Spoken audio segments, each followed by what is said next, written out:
Thank you very much. Good afternoon, everybody. This is a meeting of the Board Executive Committee. We're meeting here on October 1st. Can you believe it's October 1st already? And we're starting at 12:32. Our recording secretary, Becky Fang, is with us. Thank you for making all the arrangements, Becky. And we're ready for you to take the roll. Okay. President Corbett? Here. Director Rosario? Here. Director Reeskamp? Here. Okay. And staff today, Dr. Ana Alvarez, Deputy General Manager, Lisa Gurjun, Chief of Design, Ren Bates, Capital Program Manager, Jim O'Connor, AGM for Operations, Christina Couchner, AGM for ASD, Brian Holt, Chief of Planning, Toby Perry, excuse me, Project Manager. I believe that's everyone. Thank you. Thank you all for being with us. I will go through our standard information. Today, our board meeting is being held in accordance with Governor Newsom's executive order, which allows board members to participate in committee meetings remotely. We're providing live audio and video streaming for the public, and members of the public can provide public comments three ways: via live Zoom, or submitting an email, or leaving a voicemail as noted on the agenda. That information is available on our agendas, and if anybody would like to reference that, please do. And I'd like to ask the board members if they have any questions about process for today, or questions before we start the agenda. Good. Everybody's good? Okay, great. So our first item on today's agenda is Martin Luther King Jr. Regional Shoreline in the Tidewater Access Phase 1. So do we have any comments, by the way, on this item? Yes, we have one comment that was submitted by email. Okay. Why don't we go ahead and hear that first in the event our staff would like to comment on it. Okay. This written comment was submitted by Kent Wegginger from Oakland, California. So I'll go ahead and read his comment. I understand we need to prepare for sea level rise. I saw the expressed need for surcharging and compacting the subgrade. I am sure you are aware the healthy subgrade contains billions of organisms that need air to survive.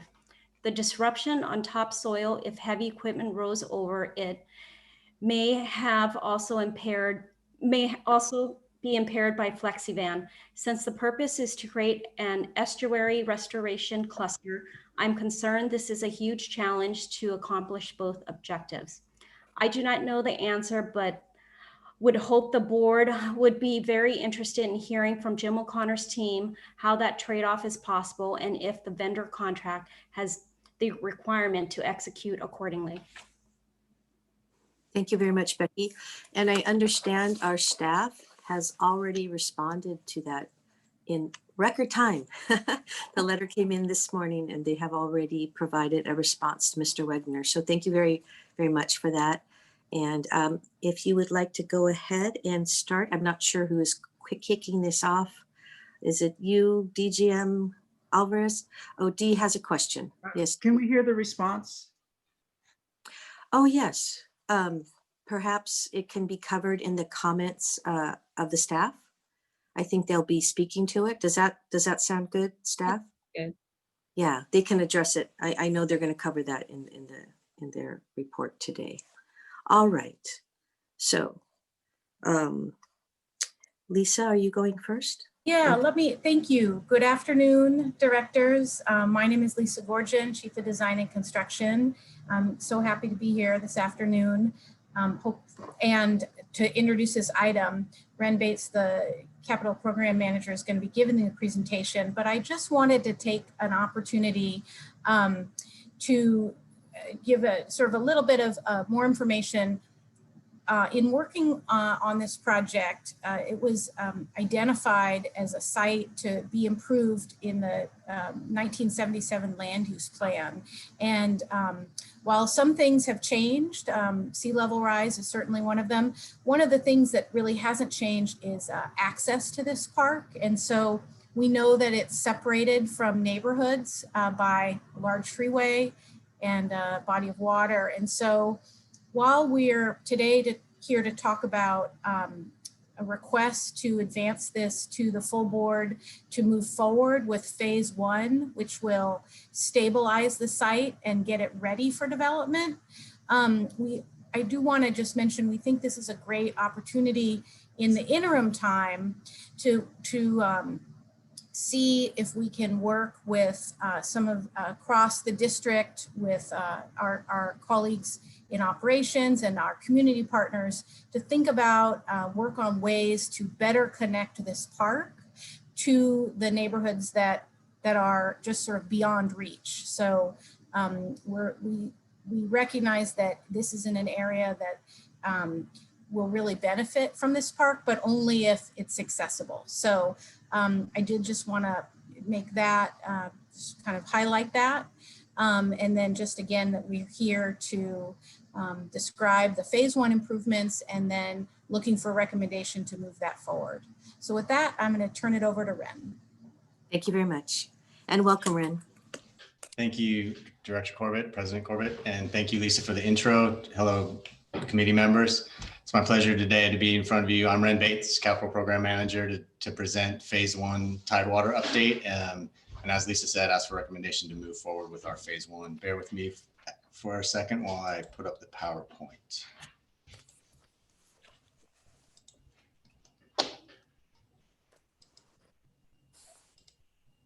I'm presuming everyone can see that. Ren, just really quick before you begin, and as Director Corbett said, we did respond to the inquiry that we got this morning, and Ren is going to spend a little bit more time describing that in his presentation. Sure, yeah, and I will respond verbally, and if Director Rosario, you want to hear our exact verbiage, we can forward that to you if that's necessary, but I feel like I'll capture those comments in my presentation. So thank you. I think it may already have been forwarded, actually. Okay. Wow. So here we are. This is again about tidewater. Here's a sort of aerial map to show you location. This is within Martin Luther King Jr. shoreline. It's adjacent to our existing tidewater boating center. So here's the overall view and then a blow-up view. To give a little more context, here's the Martin Luther King Park map itself. The area we are referring to is this 8-acre project site right here on the San Leandro Bay. Here's our existing tidewater boating center. I would also like to note, or just for the committee's highlight, is to show that the proximity to this other Doolittle SF Bay Trail we're working on over here. So that's also going on Martin Luther King Junior shoreline.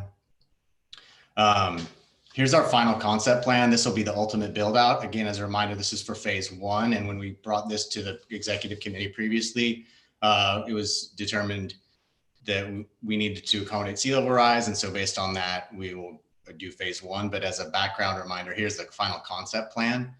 This concept plan was brought to and approved by the board executive committee in September of 2018.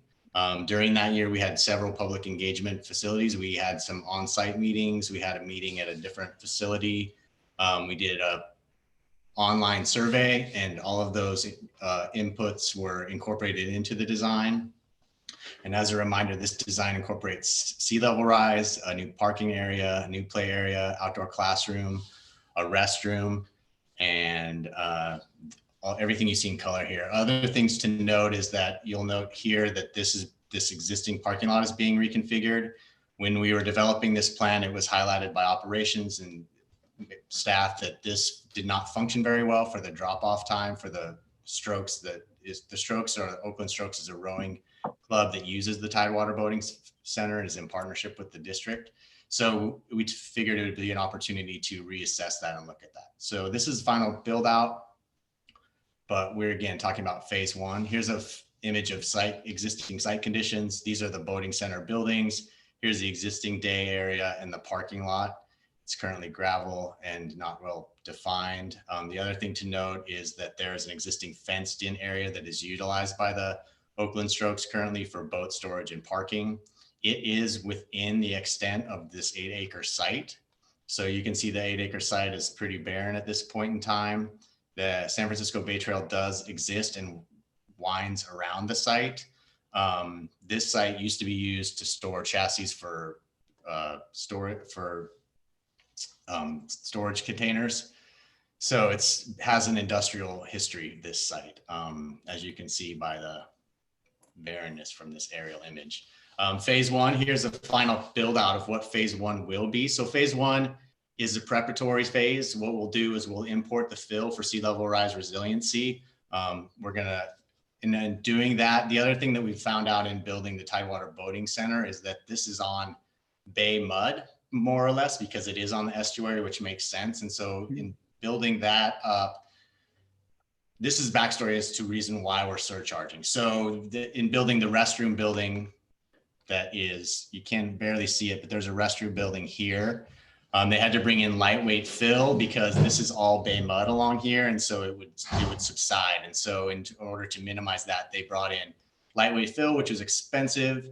And so determining that we had time to do this, our proposal based on a geotechnical engineer's recommendation is that we could surcharge this area by bringing in the fill that we need for sea level rise early, putting it in the areas that we will develop. So it's mostly in this area, which is again to protect, sorry, as I scroll back, our parking lot. So when subgrade subsides, we would experience heaving and sort of cracking of that. And so we're trying to minimize that as we move forward based on the fact that we need to have sea level rise or accommodate sea level rise.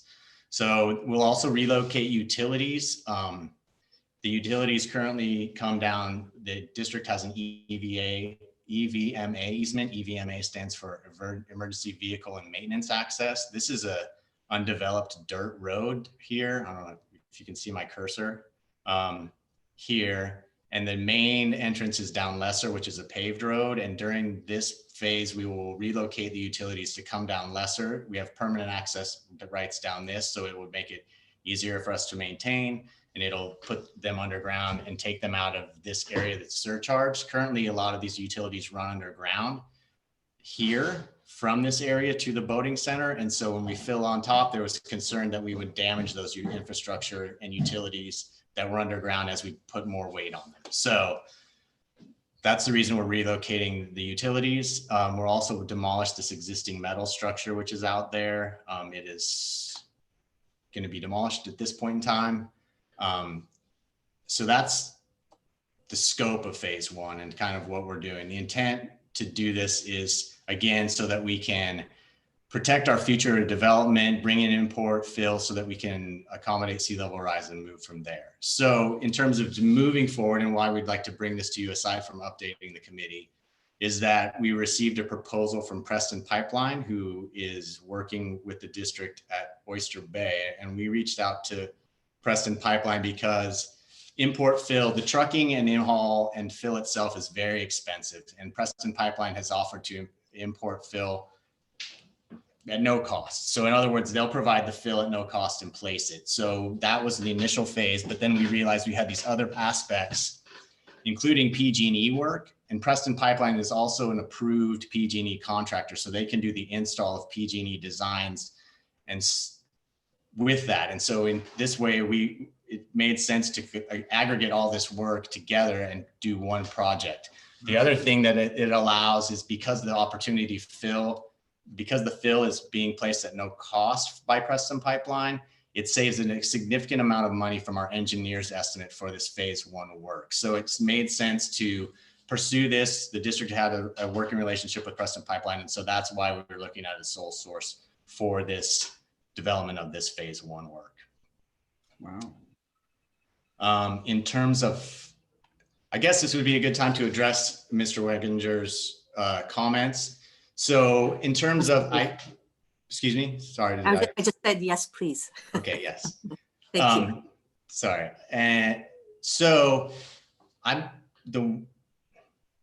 what we're doing now is we're meaning to compact this, when we say subgrade, we're talking about the bay mud, which is ultimately lower subgrade than the subgrade. The other thing that you'll note is where we're bringing in the fill, as I showed earlier, is in the parking lot. So a lot of this compaction will happen in areas that are going to be mostly developed. So we want that to be compacted. In terms of plants, and so overall, then the rest of the site we have here is planting. There'll be a lawn, and then there'll be a lot of native habitat here on the edge. So this fill will be regraded, will be ripped up and regraded and moved around the site to finish the final grading plan for this. And as a reminder, I'm not sure if everyone remembers, but there'll be a berm here. And so some of this fill will bring it up, but the extent of our sea level resiliency will be along this edge. And so that what will happen there, and this is based on the predictions for 50 or 60 years, I forget, please forgive my knowledge, but the sea level predictions for that long. So when the bay rises, it'll come here, the bay trail can then remain whole from here, and the new alignment will get us to our edge of property. I mean, this is not going to be sea level rise, so we'll have a problem there, but that's the intent of the design. So my point being is that as we get into the planting, this is not going to be a compacted area. It's going to be ripped. We're going to import compost amendment for the planting areas as we redevelop and redesign or regrade for phase 2. And so I believe that Mr. Wegginger's concerns we are addressing those in the fact that we are going to bring in compost, and that the area we're talking about is not going to be compacted by subgrade. The district's intent in developing most of our planting is to add amendment where appropriate and rip soil so that we're not planting in compacted areas. I can't go into more of that but that's basically the response. And I believe, Gwen, can you show the compacted areas? Or are they just the areas where the parking lot's going to be, and compacted areas will not be in the multi-use lawn? So again, we're talking 2 different phases and 2 different operations of work here. Okay. So in terms of the compaction now, we're not physically compacting it with any equipment. What we're doing is we're bringing in soil, and we're hoping that the weight of that soil will put pressure on and compact the bay mud so that it doesn't settle when we put this additional weight of the improvements on. And part of the process, sorry, go ahead. You're building a foundation so that we will have the opportunity in the planting areas to be successful. Correct. And so again, where we're stink and be muddy and all that. Yeah. Correct. So where we are bringing in the fill is just this area. And again, the intent is to put some pressure on the bay mud so that it compresses. And so we don't get settlement after we bring in, because rock and the pavement are going to weigh more than what's there now. And so that would settle. And so we're trying to do that preemptively.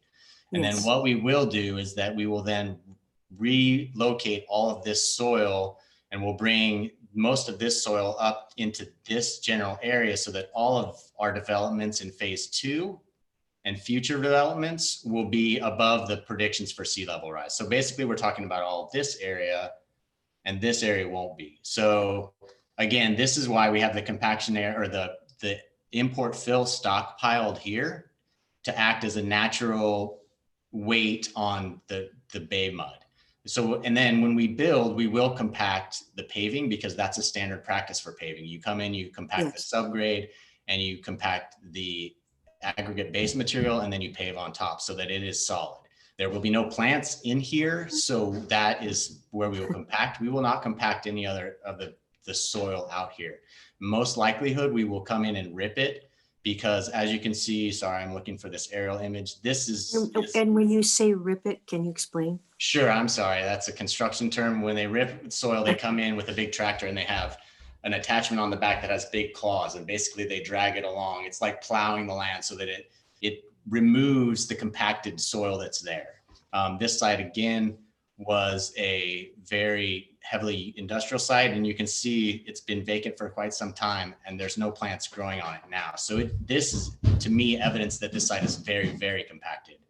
And when we get to our plan, you can see there's lots of planting there. So in terms of that, we will bring in the import fill, we'll bring in some soil, we'll amend it with more compost amendment, and then the planting area out here will all be area. I mean, we will treat that soil so that the plants will have best success. Excellent. Ren, Dr. Alvarez has her hand up and Director Rosario put his hand up too. Sure. Thank you, Director Corbett. Brent, thank you for the good work, and Lisa as well. I just have a question pertaining to access. As we access with heavy equipment into this area, given the proximity and the site conditions, is there a challenge or a barrier that we need to overcome, or you don't anticipate any issues with accessing this site with heavy equipment?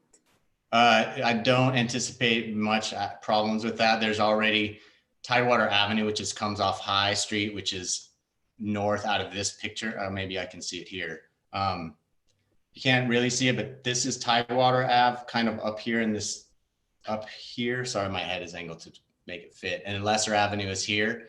So to your point, Dr. Alvarez, a lot of heavy equipment and trucks already utilize Tidewater Avenue. It's a private road that we have access to, and it receives lots of heavy traffic, and it's not a problem. As you can see, there's lots. This is actually trucking center that has storage facilities. So there are big trucks coming in and out of there. It's pretty typical traffic for that area. I don't see a problem. I know Dee had his hand up, but if I could just follow on that, where do you see the access for the truckloads and truckloads of fill?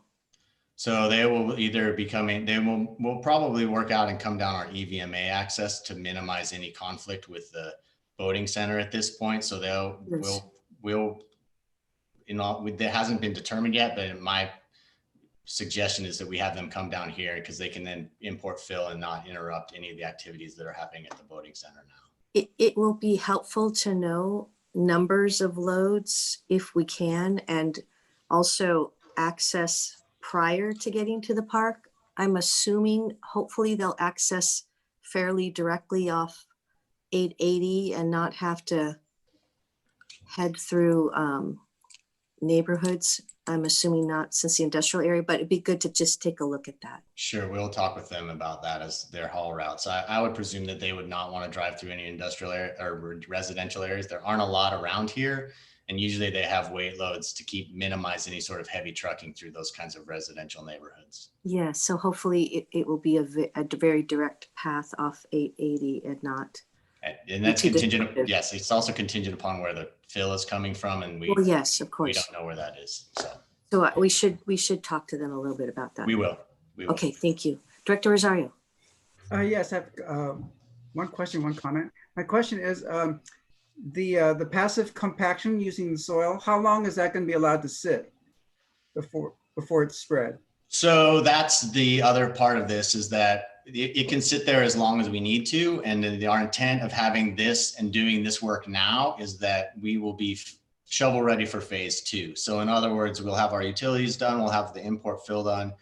The plan, to answer your question directly, is to leave it there for a year, just to give it time to make sure that it has time to settle.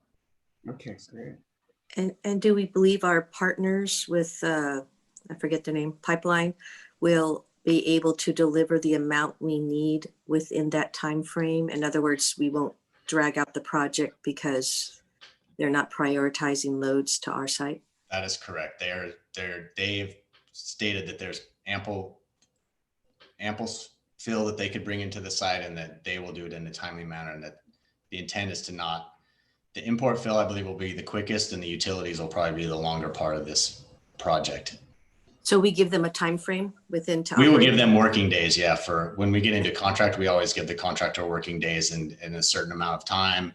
We also have, yes, we have methods by which if they don't make that time, that we can incur liquidated damages. That's part of our contract as well. Oh, okay. All right. That's always helpful. And then I had a comment on access. I also sit on the Oakland DD Coalition meetings, and I just wanted to announce that the City of Oakland has submitted plans for approval with Alameda County and the Coast Guard to go underneath and around the High Street and Park Street bridges.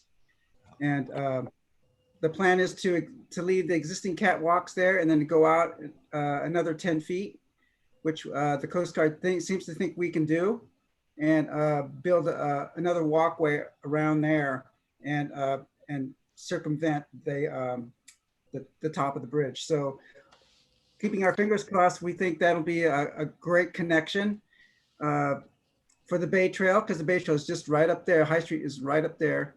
And that's going to be a huge access for, especially when Brooklyn Basin project is completed. That's going to be a lot of residents there using this trail. So that's going to be one huge element to the access piece.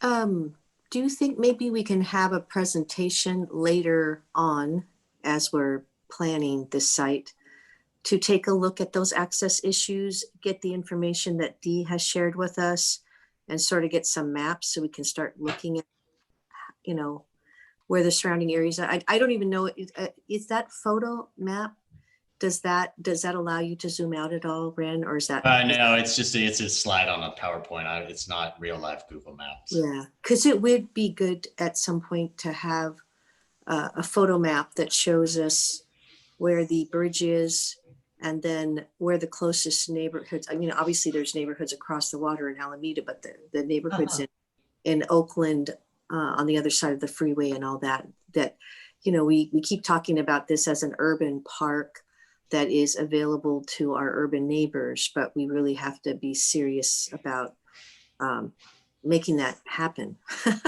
because from here you can't see those neighborhoods. I'm sure in a broader photo we could see it. And I really appreciate Lisa's commenting on that at the beginning of the meeting. Yes, Lisa. Thank you, Director Corbett. One thing we often come to you when we're at this concept level or before we're awarding a construction contract, but one piece that we work really hard is to work with public affairs on communication, good neighbor letters, sort of excuse our dust. So yes. In addition to having a traffic plan, so we'll have a truck trafficking plan that Preston Pipeline will give to us to get at your point about sort of what is their routes, what are the hours. That's also in our contract bid documents. We also want to be mindful of, you know, our neighbors and our disruption. This fill that we're bringing in is tiny compared to what we have going on at Oyster Bay, where it's like truckload. You know, I think really, as Ren mentioned, the fill component of this will bring us up to, so we meet sea level rise, but we're not. It's really a kind of a whole different ball game than filling a landfill cap. So the scale of it is much smaller, but nevertheless, it will have an impact. And so we do want to work with public affairs, with alerting folks. You know, we always update our websites. And so we'll want to be really intentional to be as the least disruption and to be and thoughtful about how we can minimize that, any disruption to our neighbors, especially residential areas. Thank you very much. Appreciate that. Director Rosario. Just a historical comment. I think I've made this before, but that whole area that we're planning to develop, that used to be all open space, and then all that industrial area to the east and north, that used to be the High Street Homes housing project, and I grew up there. And that open space used to be our playground, and plus we played in the estuary. And then whenever we saw a tall ship or a boat heading down the estuary, we would all race. All the kids would race down to the High Street Bridge so that we could see the bridge go up. Well, you could still do that. Yeah. That's a great story. That's a great story. Ren, do you have anything more on your presentation? Yes, I do. Okay. I'd just like to cover some funding, the main, not the main, but the thing. The stuff that we have to talk about. This has been great. But in terms of funding, so this first phase is about, sorry, everyone's pictures are blocking my whole thing. It's about 1.75 million to do this first phase. And just recently the board approved the appropriation of Prop 68 funds of 1.5 to be allocated to Tidewater. So that leaves us having to backfill this amount with 250 from WW. So we have money available, which is a good thing. And we propose that we should utilize this money and move forward with phase one so that we can get D his open space back there on the water. It'll look much nicer. Very special. So, and then in summary and for next steps, we just would like to summarize that we would like to move forward with phase one. That's why we're here. We're seeking recommendation from the executive committee to take this to the board for contract award. It's the phased approach that we've discussed is consistent with the previous updates we've provided to the board executive committee. And we have a proposal from a contractor, which is less than the engineer's estimate and will help us facilitate this. It's a good benefit for the district. We have funding that's available, and that in closing, this will button up the site and it will be ready for phase two. And then just as a note, this is a view from across the estuary. So this is the metal building that will go away. We will have planting in phase two that will screen out these storage containers. And Until they get taller. yeah. With that, that concludes my presentation, and we're happy to field any questions at this point. I'm going to stop sharing my screen. Thank you very much, Ren. I do have some more questions too, but I will start with the other board members. And do you have any questions? I can't see you on my. I agree with moving forward. I think it makes, the walk out there was fascinating because of the views and so on. And so the opportunity for those neighbors will help them find a way to get there. D can lead them, territory. No, I think it would be great for that area. Looks good. I'm glad we got the funding for this phase. Yeah, I'm really excited about this project, and I think it's definitely could go forward. One of the things we need to address though too, because even now, is the public safety concerns. There's a lot of break-ins and stuff at that site, so we should try and address that as we go along. And also, maybe we could talk to the city of Oakland about maybe rezoning some of that industrial area for some residential possibly. So that would improve the neighborhood a lot. And D to your move back there. It's a great idea. And D to your point, we're installing more of a wrought iron steel fence that has pickets that are much closer as more of a deterrent on the perimeter of between the park and the neighbors to the east. So we'll put in a little bit more of a substantial fence than what we typically do at our other parks. So yeah, this is anecdotal, but I have constituents. Well, actually, they're Alan's constituents. They live on your side. They called me the day we moved the vans off of there, and they said, "Oh my God, that was such an improvement." So I think step up. What we have planned will be very well welcomed. Yeah, it's already looking better and better. So I have a bunch of questions as usual. But first I'd like to say, obviously we are focusing on the first phase, but when you put a park in front of us, we always have lots of questions thinking about the future as well. So we hope you don't mind. But for the first phase, it looks great. I'm so appreciative that we do our future planning, keeping in mind, bay rise and climate change. And that's so important. So we preserve our great parks into the future so that many generations after the park is built will be able to, spend time there. And let's hope in 50 years, maybe it'll be going the other way. Who knows? Can always think positive. So thank you for that. And, appreciate the fact that we're going to be receiving fill from our partners because there's a savings to the project. I don't know, did you happen to mention how much the savings may be to this project because we're getting donated fill? I think I'll say in ballpark numbers, and I'll say it's probably savings of $400,000 to $500,000, I think, between our engineer's estimate. That's great. That's substantial. And where will that money go? Back into the park? It's not going anywhere because we don't have it. Staying right here. That balance. We have to get we it can first. do what we can with what we got, which is the beauty of it. We got Okay, it fast. good. So then just a couple other things. Thank you for your interest in working on, whatever the neighbor impacts may or may not be. Definitely appreciate that. And I just want to just mention the service yard for a second. I know the service yard is not in the first phase, but a couple of things about the service yard. I'm hopeful first of all, we do really need a new service yard for the Martin Luther King area. there's no doubt about that. I support better facilities for our employees who are working out that way, because the one we have could use some improvement. So we're happy to see that we will have this in the future for them.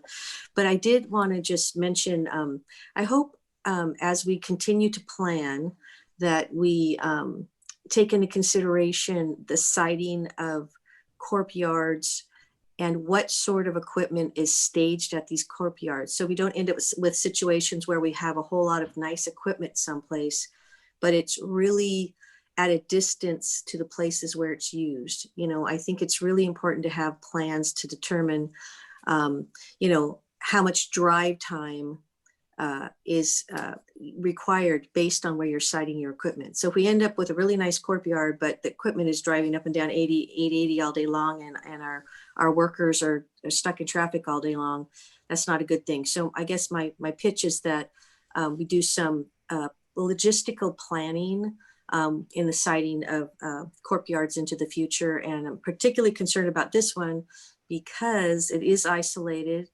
We do have theft issues in that area. And, you know, there's obviously more drive time going in and out of that sort of impacted area. So anyway, I just hope we have some pre-planning when we think about the size and the staging for that particular Corp Yard. And then one other thing about Corp Yards, in our new world of smoky skies and having places for people to shelter inside, I hope as we plan Corp Yards into the future that we take into consideration, Corp Yards and Corp buildings, that we take into consideration that these may be places that are flexible enough to stage inside workplaces for employees on days where they do need to be inside. So I'm just hoping we start thinking about that too, because that's our new reality. And then let's see, do we plan for when we're doing the undergrounding? That's on point. When we're doing the undergrounding, do we do Wi-Fi as well? I think I don't know. We're doing electrical, gas, and water. I think the Wi-Fi doesn't come down. I'll have to confirm and get back to you. Because that would be a kind of a nice forward thing for us to be doing as we plan in parks too, to make sure there's Wi-Fi for all kinds of reasons, you know, even for our interpretive programs, et cetera, et cetera. Yeah, so, I'm sure the boating center has some facilities because they're online. So I just don't know where it's coming from and if it's being relocated at this point. I'll confirm and get back to you. Okay, great. And let's see. My last comment was, thank you so much for addressing the issues with regard to compacting. I think that our constituents' questions were timely. I have seen and worked in park areas where very severe compacting was done to create the infrastructure for the park, with not keeping in mind that planting also had to occur someplace in the same area. I've spent the summer in a park which has compacted grounds, great pathways, great ADA accessibility, but really hard to grow the community garden that's supposed to be there too. So I appreciate your sensitivity to the ripping and the preparation of soils so that our planting programs will be successful at that park. And especially thank you for your very quick turnaround to that letter to our constituent. That's very much appreciated. And that's all I have. Any other questions? Yep. Anybody want to make a motion on phase 1? So moved. Moved by Director Wieskamp and seconded by the kid who grew up there. Rosario. Please call the roll on the vote. Director Wieskamp, Aye. Director Rosario, Aye. Director Corbett. Aye. Okay. Okay, approved with plenty of future planning. With Good nothing to job. do with compacted soils. Thank you very much. We appreciate Very it. efficient, easy to understand. Okay, so that was the one item on today's agenda. So we will turn to any additional public comments for us today, Becky? Yes, Mr. Kent Wegginger also submitted a public comment via email. Would you like me to read that? Yes, please. Okay. The topic is wildfire damage to East Bay Regional Parks and erosion risks upcoming winter rains. I'm hoping the board will request or has requested an assessment overview of the risks for erosion with the upcoming rains caused from wildfires on parklands. In regard to taking immediate action if deemed necessary, I would like to remind the board that volunteers can be mobilized into COVID squads of 10 or less to assist the already overburdened park crews with planting vegetation for near immediate erosion control. I am certain park ambassadors and many other volunteers would like to help the park avoid even more long-term damage.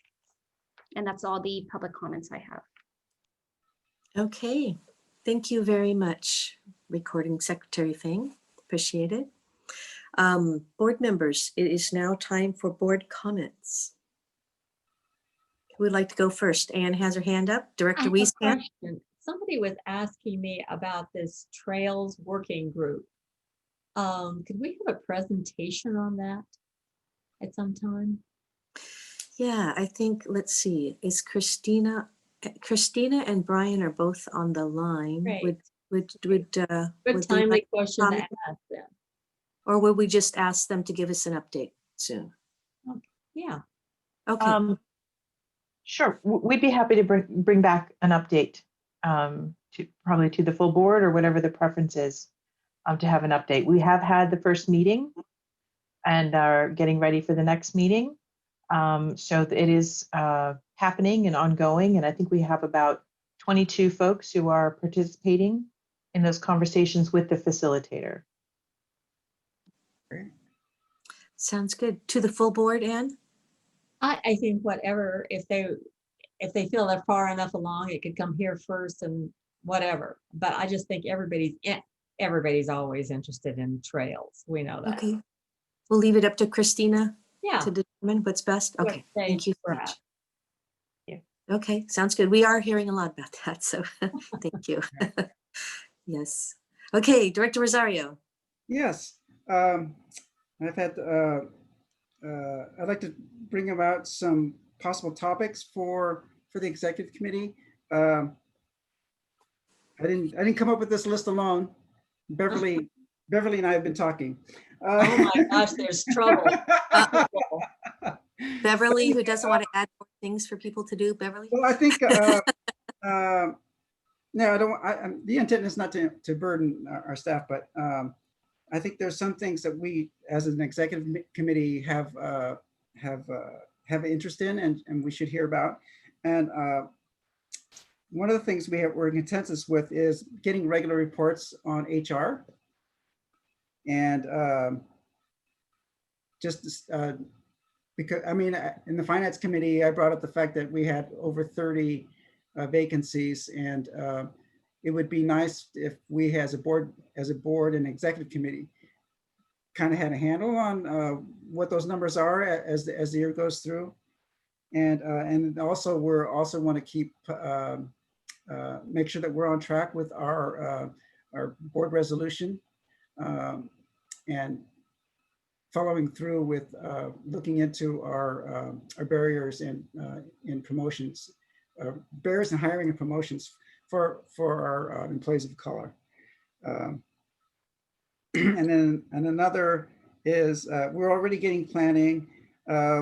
We should probably, we're also consensus in getting updates from public affairs and relating to a lot of things. I think something that got brought up in finance committee yesterday too was a lot of our information on the website is old, and so it'd be nice to see if we have if we can have discussions about what they're doing and getting the message out, especially in getting the message out and outreaching to our communities of color. And then last but not least, but we should be getting regular updates on our police and public safety operations. So, and I think we've asked for the review of the public safety policies for the last 2 meetings. So I think we should be more strident in getting that to either the full board or this committee. Yes. On that one, Director Rosario, it also was requested in the resolution that the board passed probably, I don't know, 2 months ago, 3 months ago. So I agree with you, that request for being able to review policies and procedures of the police department that the entire board asked for. It should come before us, so we have a chance to take a look and do our due diligence as, as the board. Yes, Director Wieskamp.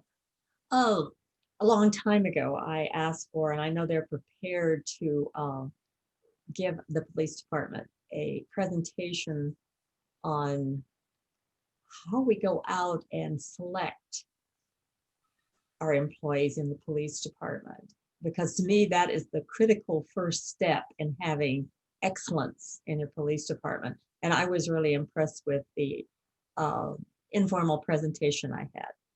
And I also, the chief said that he was certainly ready to make a presentation on the whole police department and how they feel our force fits into what we're hoping to have all police departments look like, our attorney generals and all the rest of it. So I think he's prepared to do it. And so whether it Yes. to the exec committee probably could go to the whole board. Yeah. And And that I, Yes. could lead to the next step from there if we needed to. And I would like to echo that, Anne. I know that the chief has told me that, he's been putting his presentation together. Right. He's been working very closely with the police association, with the entire, police, the department itself, and working with other agencies who are sharing best practices during this time of looking Right. at police procedures and processes, including the Attorney General's recommendations. Right. And as we know, they have been working very proactively to make change. And as we also know, they moved within days to stop the chokehold as a process or a procedure on our rules, even before the board even made comment on that. So I do know that even on their own, they're being proactive. But, I think we've made a very simple request that most elected boards have made throughout the country, for that matter, just to ask to have an opportunity to sit with our police department, our police association, and just review policies and procedures. An elected board does provide oversight. That's one of our, Our job. sworn duties. Yes. And I think we're just asking for that opportunity with there's not an agenda. It's just We're all interested. to and have this that's good. review. Yes, and we agree on that. And that was voiced in our resolution. So I do know the chief has been working on it. So I think that's right, Anne. In general, with regard to issues coming before the executive board, I think that I know the staff is way too busy to start this project, but I want to mention to board members that the board policies and procedures have not been reviewed or updated in quite a while. And it's probably time, maybe into the new year, we can take a strong look at that. We have, there are rules and procedures that I think board members are not even aware of. For example, the process by which a GM and a board president collaborate and discuss agendas. Those are things that are existing in our policies and procedures. So it would be really good for the board to have an opportunity to review what those policies and procedures are, just so we are informed. And that will help us do some of these things that Dee has been asking for, and other board members for that matter have been asking for. These are things that, are already on the books, and we should spend some time following those rules and procedures. And soon, hopefully someday, when it's a little less crazy, we'll do a serious review of those policies and procedures too, as we should every so many years. I don't think it's been done in a number of years. Anyway, the DGM has her hand up too, so. Thank you, Director Corbett and board members, Deputy General Manager, Dr. Ana Alvarez. And I'm sitting here in the stead of our General Manager, Bob Doyle. And we have heard your requests and understand that there's an interest to be briefed and be updated on certain projects that have been of interest to the board, as well as you have reference in your conversation for future agenda items, the process in updating the board's policies and procedures, which was already scheduled for this year. This is a project that was already scheduled with the participation of our CFO, Deborah Ocker, as well as our District Council, Carol Victor, and myself. 2020 was the year to do all that work, and we just got a little bit derailed with the pandemic. But in speaking to Deborah Ocker and Carol Victor, we will be ready to come back to the board's executive committee and at least begin the conversation this year to understand what are the board policies and the board operating guidelines, I should say. And in regards to the to your comments for future agenda item on the police review of the police policies, thank you for acknowledging that Chief Shaburo is in fact already working on it, and we will be ready to provide that information to you. It's just a matter of planning and scheduling accordingly. And regarding to human resources, I do appreciate, again, that the board executive committee is looking at being updated and briefed on these very important pieces of the organization. This is the right committee to have those conversations. And we will be bringing to you the, what traditionally will happen here is the report to the Equal Employment Opportunity Office with the federal government, our numbers, so you can understand them. Again, we got a little bit redealt with COVID, but we will be ready to present that, as well as to give you an update on the shoring up that we've done recently for human resources. We have a new manager in charge of the recruitment office, and we do have a transition plan. So we'll be happy to share with you all that information, and we'll speak to our general manager regarding your request for future agenda items. Thank you. Thank you very much. And Dr. Alvarez, we appreciate, I know you're involved in the transition of the HR director and bringing in an interim, and there's a lot of work involved with that. So thank you for moving on that quite quickly to find somebody to step into the shoes of Kip Walsh. It'll be hard to find someone with those big shoes, but I know you're working on, you've worked on and found a good candidate. And on that note, I'm going to give a little advertisement.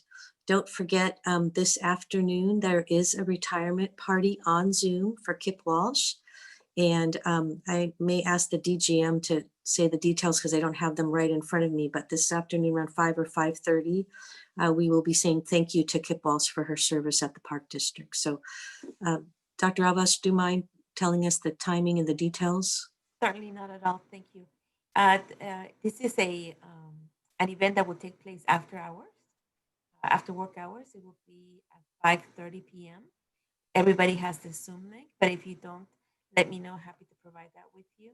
And it looks like it will be a promising, heartfelt program where we will have a special guest joining us in recognition of Kip and as a person, as a human being that she is, not just as how we know her.